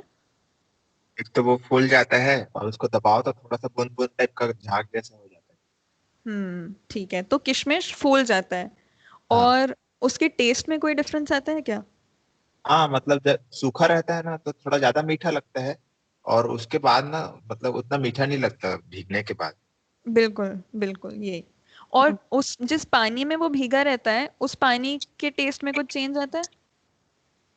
हाँ, हाँ, पानी के मीठा हो टेस्ट जाता में है भी वो पानी। आ जाता है। हाँ, थोड़ा मीठा जैसा लगता है, हल्का सा। हाँ, तो अगर अगर मैं एक बात बताऊं कि जो किशमिश है, क्योंकि वो भी कोशिकाओं से बनी हुई है, तो किशमिश भी जिस चीज से ढकी हुई है वो सेमी परमिएबल मेम्ब्रेन ही है।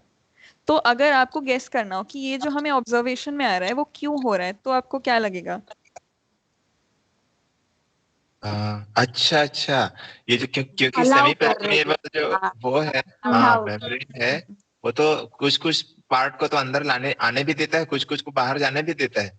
तो हम्म अंदर पानी को आने देता है इसलिए वो फूल जाता है, और अंदर से मेरे ख्याल से वो प्रोटीन को, मतलब वो जो मीठा वाला पन है उसका, वो बाहर चले जाता है।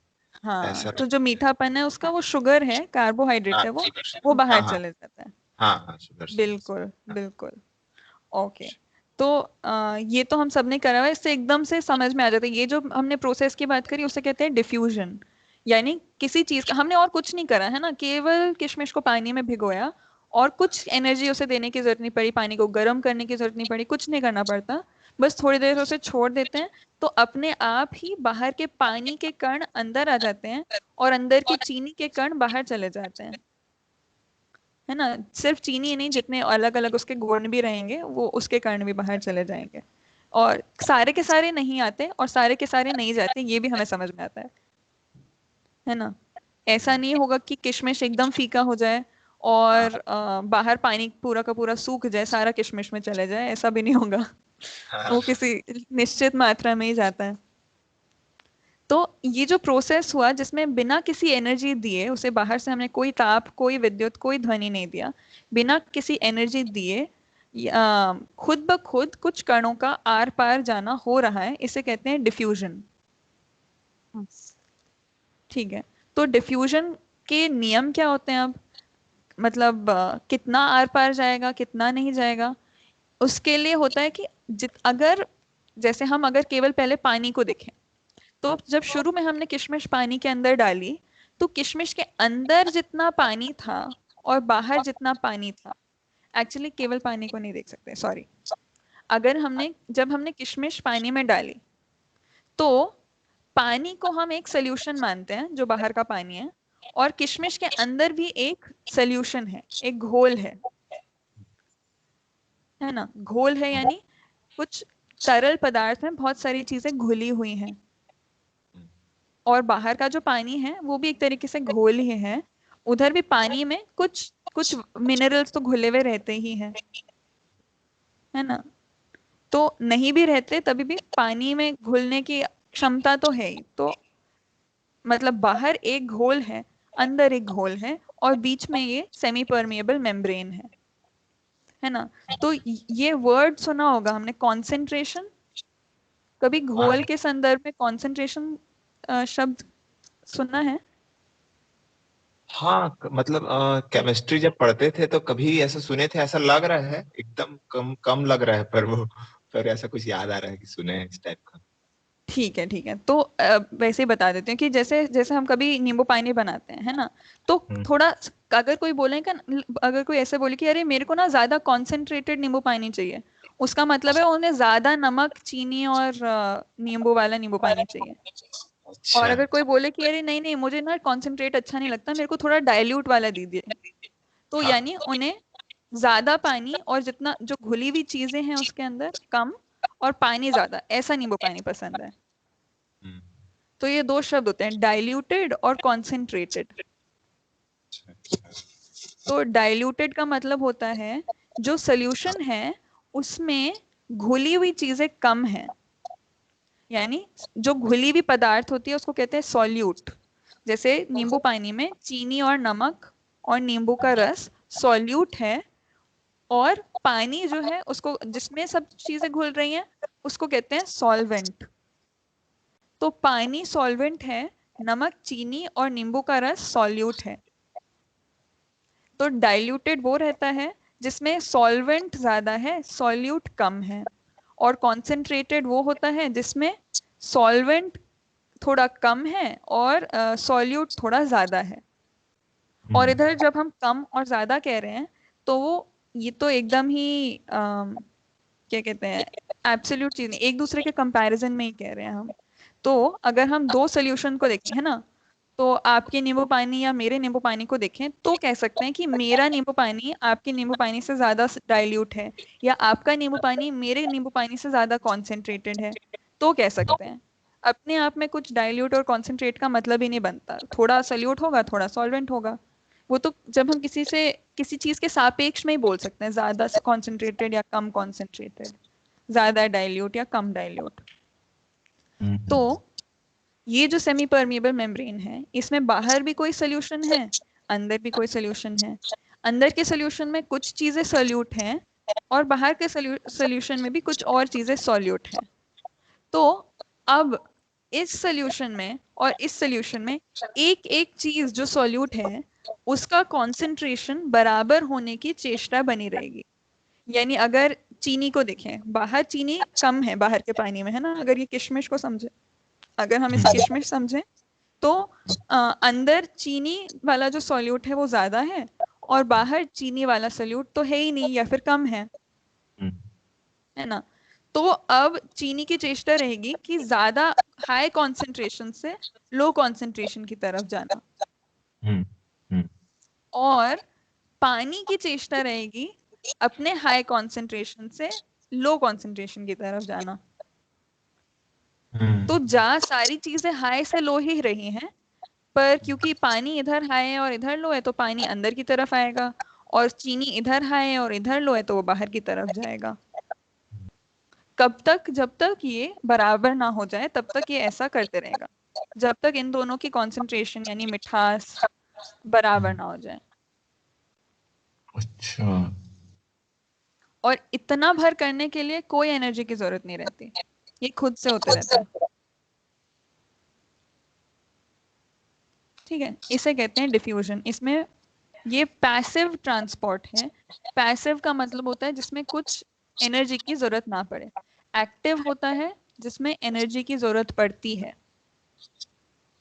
तो ये एक पैसिव ट्रांसपोर्ट का मेथड था। ये सबसे पहला मेथड है। लेकिन सेल्स में ऐसे तो बहुत सारी चीजें हो ही जाती हैं, लेकिन कई बार कुछ कुछ काम करने के लिए उसे अपने अंदर ऐसी चीजें लानी पड़ती हैं जो ऑलरेडी उसके पास पर्याप्त है। मतलब उसकी कंसंट्रेशन सेल के अंदर ही ज्यादा है, पर फिर भी उसे और की जरूरत है।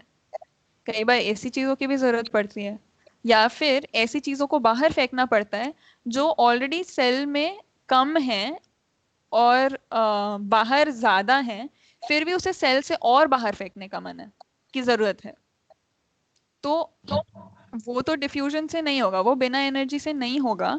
तो या तो वो एक्टिवली होगा, यानी हम सेल अपनी एनर्जी लगाएगा और उसे अंदर या बाहर करने के लिए, या फिर कुछ और तरीका अपनाएगा। जैसे एक और तरीके का नाम है फैसिलिटेटेड डिफ्यूजन। तो ऐसे मतलब दो और तरीके हैं जिनसे कि चीजें आर पार हो पाती हैं।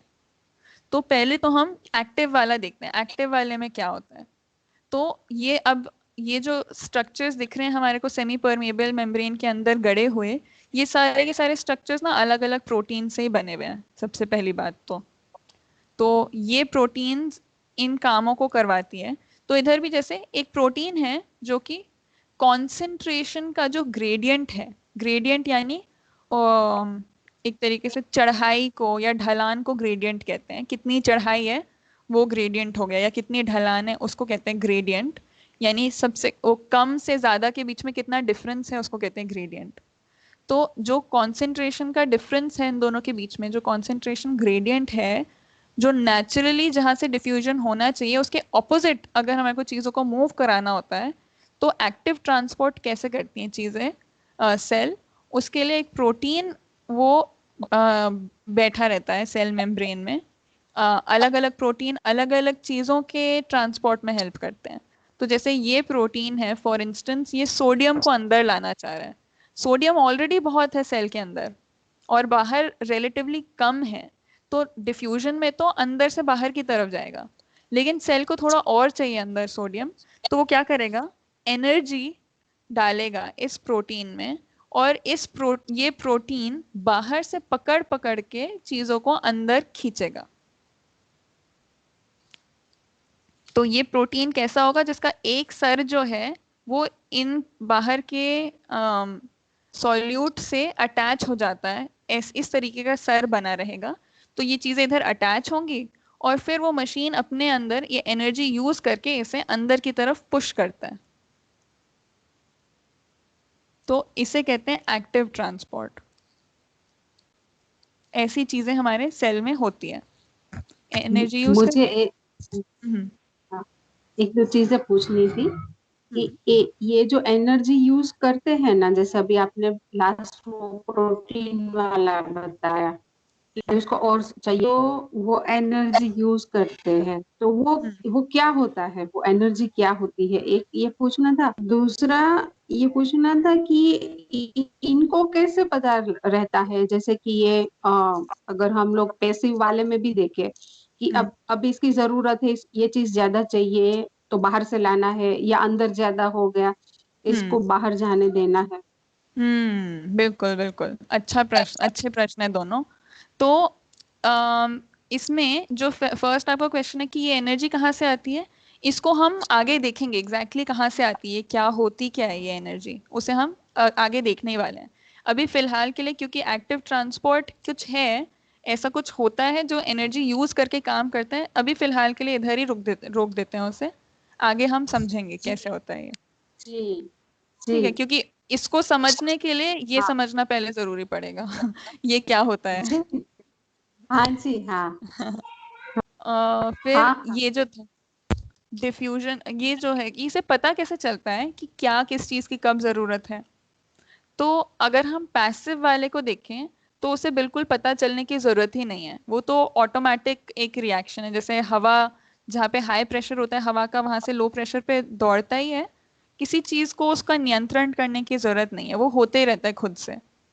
लेकिन ये जो है जो अभी तक हमने पढ़ा नहीं है, फैसिलिटेटेड डिफ्यूजन और ये एक्टिव ट्रांसपोर्ट, इसमें कोई चीज है जो इंस्ट्रक्शन दे रही है कि ये नहीं, ये अंदर लाने की जरूरत है ना, कोई मैकेनिज्म है जिससे कि इसे पता चल रहा है कि नहीं, मेरे को अभी खींच के लाना पड़ेगा। तो ये भी, ये कैसे होता है, इसको भी हम थोड़ा देर से ना आगे जाके देखेंगे कि ये कैसे एक दूसरे के साथ कम्युनिकेट करते हैं। तो हम्म है ना, इनका कम्युनिकेशन कैसे चलता बढ़िया है। जी तो जी बढ़िया बढ़िया अभी हम देख रहे हैं कि अ, इनके बीच में आदान प्रदान कैसे होता है, अभी हम इतना देख रहे हैं। आगे हम ये भी देखेंगे कि कम्युनिकेशन कैसे होता है। हाँ अच्छा है। हम्म तो हाँ, पहले देख रहे हैं ट्रांसपोर्ट, फिर होगा कम्युनिकेशन, फिर एनर्जी, ये सब हम देखने वाले हैं। इनफैक्ट अगला स्लाइड आप देखोगे तो ये एटीपी है, और ये एनर्जी जो है वो भी एटीपी ही है, उसको हम अगला ही पढ़ने वाले हैं बस। ठीक है। बढ़िया तो अभी के लिए बस ध्यान में रखने की बात यह है कि एक्टिव ट्रांसपोर्ट में एनर्जी यूज होके कुछ प्रोटीन्स जो सेल मेम्ब्रेन में रहते हैं वो बाहर से खींच खींच के पदार्थों को अंदर लाते हैं। ये भी एक तरीका होता है चीजों के आदान प्रदान करने का।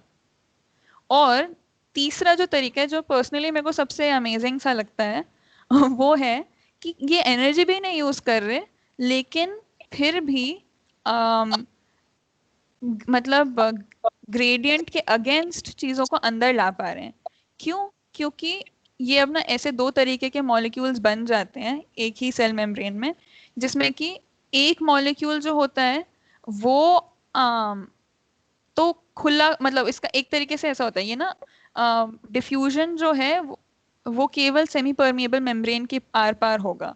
यानी कि अगर पानी खुला है तो फिर तो चीजें कहीं पे भी आर पार चले जाएंगी, है ना, ना उसे कंसंट्रेशन डिफरेंस होने की जरूरत ही नहीं है।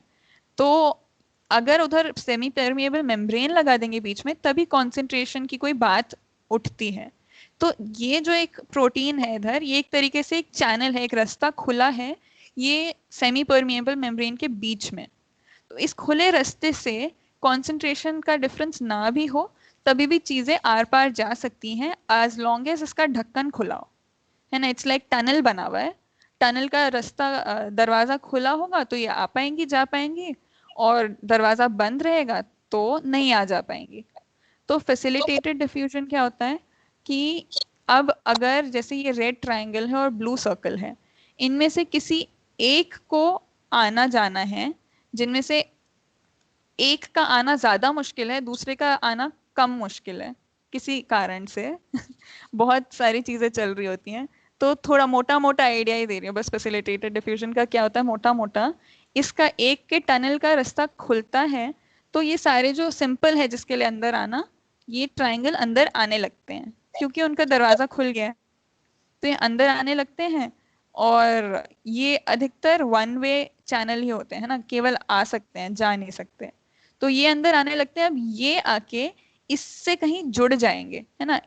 इस इनका इससे जुड़ने का कोई तरीका होगा जो कि इसका यहाँ वाला गेट खोल देते हैं।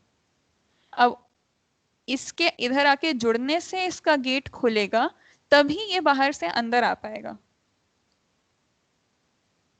तो वाह यानी ऐसी कोई चीज है कि अगर आपके वातावरण में फॉर एग्जाम्पल अगर ये नमक है, जब नमक ज्यादा होगा तब नमक अंदर घुस के दूसरे दरवाजे की चाबी खोलेगा, तब फॉर इंस्टेंस चीनी अंदर घुस पाएगी। फिर ये नमक अंदर आ गया तो बाहर कम हो गया, तो अब ये यहाँ का दरवाजा नहीं खुला रख पा रहा, तो ये अब दरवाजा बंद हो जाएगा, ये भी बंद हो जाएगा और ये भी बंद हो जाएगा। इस कुछ इस तरीके से ये काम करता है ये वाला नहीं समझ में आया। अभी जो आप बोले ना कि अच्छा जैसे ज्यादा हो गया नमक, मतलब वो पूरे जो हाँ ट्रायंगल और वो सब अगर ज्यादा हो गए तो बंद हो जाएगा, ये वाला क्लियर नहीं हुआ, ये वाला फिर से बताइए। Okay okay. तो मतलब इस वाला जो ये वाला जो टनल है, इसमें भी दरवाजे के खुलने और बंद करने की कोई कंडीशन है, और ये हाँ वाला भी जो टनल है इसमें भी दरवाजे के खुलने और बंद होने की कोई कंडीशन है। हाँ। तो शायद जैसे इस वाले का कंडीशन होगा बाहर पानी में नमक का ज्यादा होना, है ना। बाहर पानी नमक ज्यादा होगा, वो इसे सेंस कर पाएगा तो खुल जाएगा, तो फिर इसमें से नमक अंदर आ पाएगा, हम्म, है ना। नमक अंदर आ पाएगा तो इसकी चाबी वो खोल देगा। इसका हम्म, कंडीशन है कि ये नमक अंदर से चाबी खोले। तो हम्म, इसने नमक ने इसकी चाबी खोली तो ये खुल गया, हम्म, है ना, और इसमें से अंदर आने लगे। और हम्म, ये मतलब एक नहीं, ये इधर चाबी खोल के फिर चले जा रहा है, इधर से चाबी खोल के चले जा रहा है। तो अच्छा, है ना, ये सारे अंदर आके इसकी चाबी खोल रहे हैं सारे के सारे। तो हाँ एक टाइम के बाद ये अंदर आ रहे हैं तो बाहर कम हो जाएंगे, हाँ हाँ है ना। बाहर कम हो जाएंगे तो इसके दरवाजे का तो कंडीशन था कि बाहर ज्यादा होना, हाँ, तो ये दरवाजा बंद हो जाएगा। अच्छा हाँ यहाँ पे सप्लाई कम हुआ तो यहाँ पे दरवाजा बंद हो गया। हाँ। इसमें कैसे सप्लाई कम हुआ इसमें? अच्छा, क्योंकि ये वापस चले जा रहे हैं इसलिए, तो और उधर से हाँ, और नहीं आ तो ये हाँ एक्चुअली खोलती कैसे चीज है ना, यहाँ पे कोई रिएक्शन होता है और रिएक्शन हाँ, होके खत्म हो जाता है ये। हम्म, तो ये आता है फिर चले जाता है, ये आता है ये चले जाता है, हम्म, एक ही आके नहीं जुड़े रहता। अलग हम्म, अलग तरीके के रिएक्शन होते हैं, मतलब ये जो फैसिलिटेटेड डिफ्यूजन बहुत प्रकार के होते हैं। जैसे ये तो मैंने एक एग्जांपल बनाया, इस तरीके के इतने सारे अन्य कॉम्बिनेशन हो सकते हैं। ऐसे हम्म, 2 की जगह 3 4 5 की चेन हो सकती है, अच्छा अच्छा, कि वो एक दूसरे पे डिपेंडेंट है, किसी कंडीशन के बदलने पे ही खुलते हैं, किसी कंडीशन के बदलने पे ही बंद होते हैं। शायद ये बाहर से कनेक्टेड ना हो, शायद अंदर का कोई चीज बदल जाने पे इसका दरवाजा खुले, हम्म, है ना। तो इसका दरवाजा खुलेगा, फिर ये चीजें अंदर आएंगी, इससे जुड़ेंगी, फिर इसका दरवाजा खुल जाएगा, फिर ये चीजें अंदर आ पाएंगी। अंदर के वातावरण में चेंज आया तो ये फिर से बंद हो गया, ये बंद हो गया तो ये अंदर आना बंद हो गए, तो इसका खुला रहना बंद हो गया। हम्म, मतलब बहुत सारी ऐसी चीजें हो सकती हैं कंडीशंस लगा के। हम्म, हम्म, तो ये हो गया फैसिलिटेटेड डिफ्यूजन। तो एक है एकदम सिंपल, कंसंट्रेशन के हिसाब से चीजें अंदर बाहर बिना किसी एनर्जी के आ जा पाएंगी।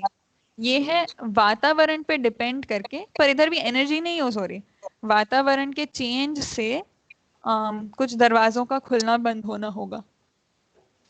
हम्म, और ये वाला जो है एनर्जी यूज होके दरवाजे या तो खुलेंगे या बंद होंगे। यानी ये है मतलब कोई आके खोल रहा है इसे, जबरदस्ती। मतलब ऐसा नहीं है, उसका तरीका ही खुलने का इस तरीके से है। हाँ मतलब कुछ दरवाजे होते हैं ना जो ताले से बंद होते हैं, और कुछ होते हैं जो बस भारी होते हैं, उन्हें बस धक्का लगाना पड़ता है।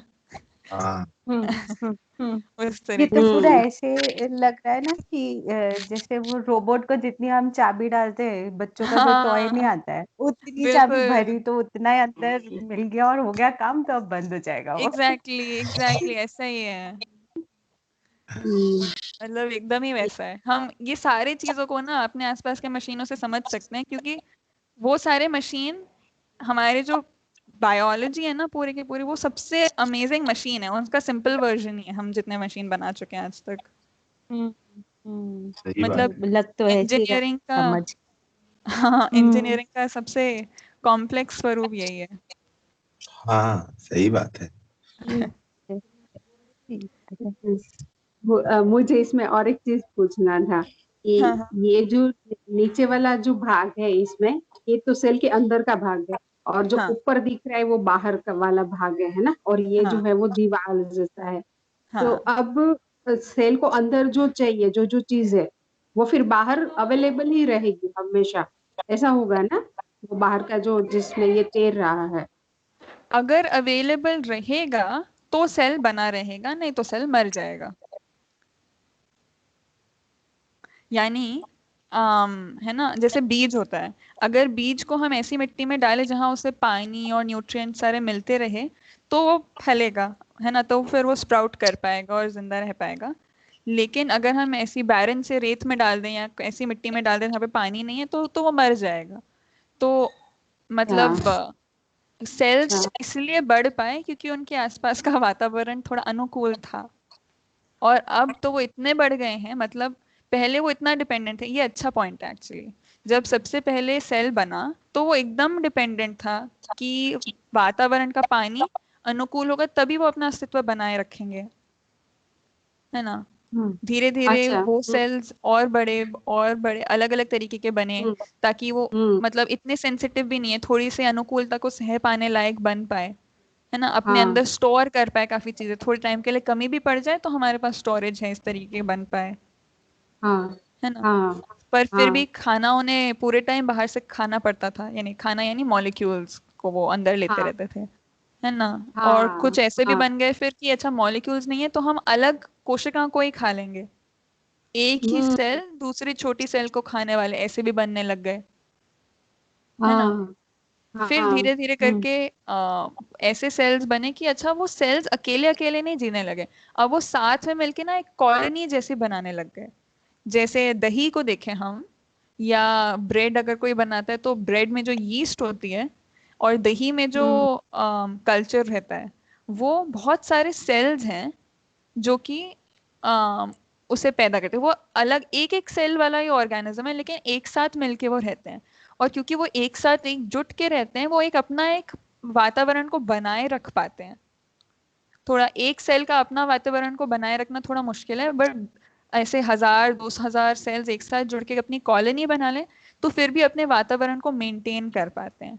तो अब उनमें जितना पानी आएगा जाएगा वो थोड़ा एक के पास थोड़ा कम हुआ तो दूसरे से चले जाएगा, दूसरे के पास थोड़ा हम्म, ज्यादा हुआ तो भेज सकता है, इस तरीके से मेंटेन कर सकते हैं। फिर आए वो पौधे। शेल में दे सकते हैं ना हम उसका, जो वो जाली बनती है बोलना चाहिए, जो ब्रेड में, और एक अगर हम उसमें देखें एग्जाम्पल में, तो लाइक वो एक दूसरे का वो फॉर्म करते हैं, है ना। हाँ, तो जो ब्रेड में जाली होती है वो तो एक्चुअली जो यीस्ट के सेल है ना उनकी बाहर हम्म निकाली हुई हवा है, हम्म वो हम्म बबल्स हम्म हैं, है ना। तो वो एक्चुअली बबल। हमारे को आंखों से नहीं दिखेंगे, कभी माइक्रोस्कोप से देखे तभी दिखेंगे। पर वो सारी हम्म जो जाली जाली है वो तो उनकी, क्योंकि वो सब जी रहे हैं तो हमारे जैसे सांस लेते हैं तो हवा छोड़ते हैं, हम्म कार्बन डाइऑक्साइड के बबल्स हैं वो। तो पकते हम्म पकते वो कार्बन डाइऑक्साइड के बबल्स उसमें ट्रैप हो जाते हैं, इसलिए वो जाली जाली हमें मिलता है। वो एक्चुअली सेल सारे मर चुके होते हैं क्योंकि हमने इतना गर्म करके उसे सुखा दिया होता है। हाँ सही बात है। क्योंकि वो बेक होते हैं ना पूरे इतना, और वो हाँ अपना रिलीज करते जाते हैं उसको। हाँ, हम्म दही में हम लाइव खा जाते हैं उन्हें। बाप रे। कोई नहीं, हमारा जो शरीर है ना उसमें हमारे अपने सेल्स के से ज्यादा बैक्टीरिया के सेल्स हैं।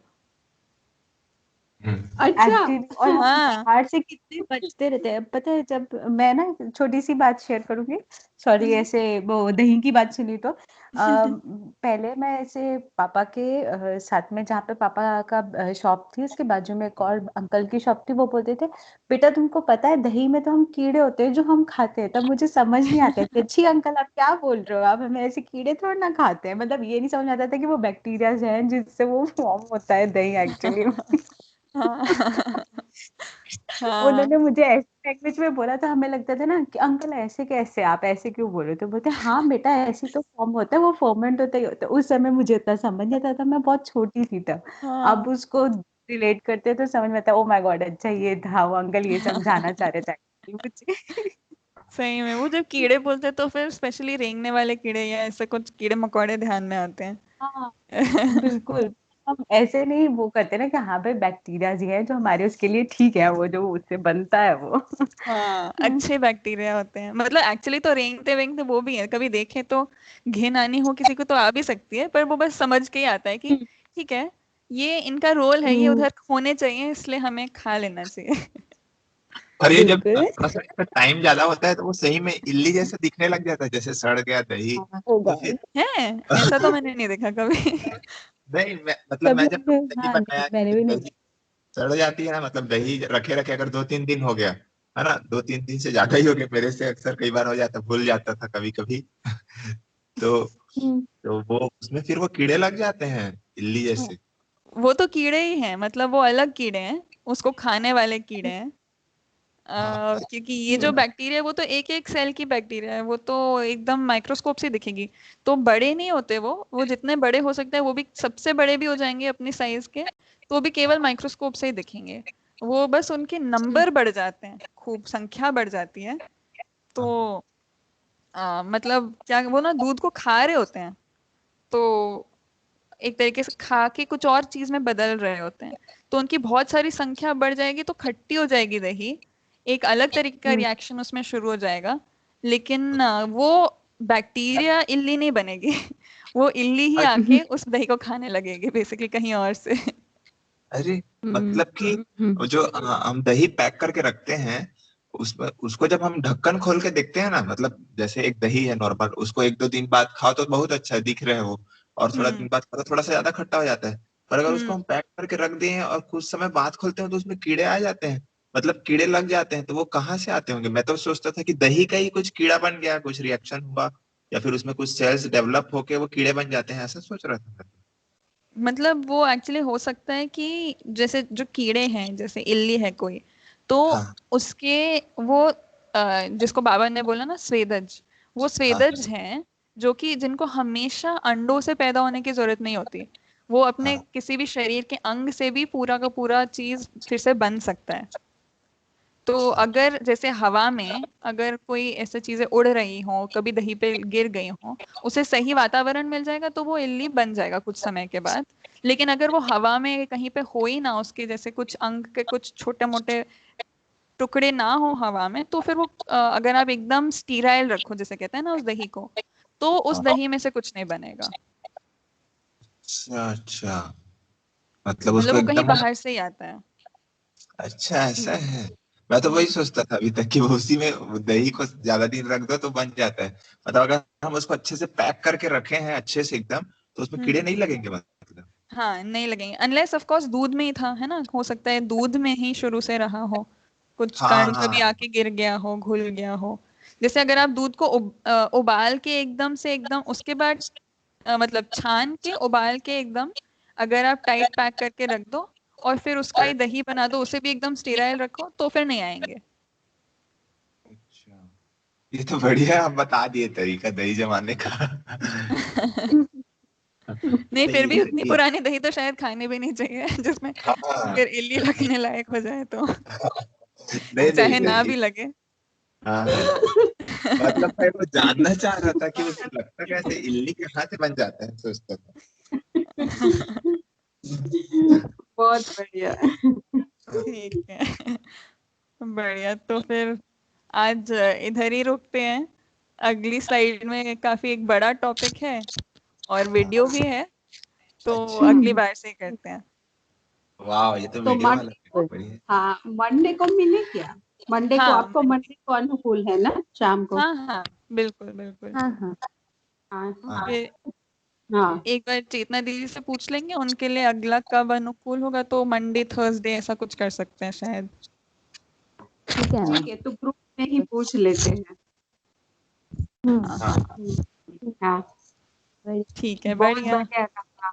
बढ़िया, थैंक यू, बहुत अच्छा। बहुत थैंक यू, बढ़िया हो गया। हाँ मेरे को भी थैंक यू, बड़ा मजा थैंक आया। यू सो और ये रिवीजन वाला ना प्रोसेस बहुत अच्छा था, मतलब ये रिवीजन कर लिए तो और अच्छे से क्लियर हो गया पिछला भी। हाँ हाँ, हाँ काफी वो हाँ। सब कुछ एकदम न्यू न्यू था ना, तो एक बारी में तो मुश्किल ही है। हाँ सही हाँ। बात। मैं ऐसा सोच रही हूँ हम थोड़ा धीरे धीरे ही चलेंगे, भले ही ना सेशन ज्यादा हो, मतलब मैं तो बिल्कुल। अटेंड कर सकती हूँ। तो ये आज अच्छे से और अच्छे से समझ में आया। हम्म। ठीक है ना, ठीक है। ऐसे धीरे धीरे कर सकते हैं, क्योंकि काफी मतलब ये सारी जो चीजें हैं ये जैसे पूरे की पूरी क्लास 9 की बायो एक तरीके से हो सकती है ना, पूरे साल में बच्चों को धीरे धीरे करके बताते हैं। अच्छा हम्म। अच्छा। तो हम तो ऐसे एक दो क्लासेस में पूरे एकदम क्रैश कोर्स कर रहे हैं तो थोड़ा आराम से भी हाँ बढ़ सकते हैं। हाँ बिल्कुल हाँ बिल्कुल। हाँ। नहीं, आज बढ़िया रहा, आज वाला स्पीच ठीक है, एकदम बढ़िया। ठीक है, इसी से चलते हैं फिर। ओके। बढ़िया, मैं रिवीजन वाला रिकॉर्डिंग में सुनूंगी। हाँ हाँ ठीक है। ओके, मिलते हैं मंडे को फिर से। हाँ हाँ। Okay. Okay. Okay. Bye. Okay. Okay, bye. नमस्ते। बाय। बाय। नमस्ते। नमस्ते। सभी को नमस्ते। नमस्ते दीदी, सभी सभी को को नमस्ते। नमस्ते। नमस्ते।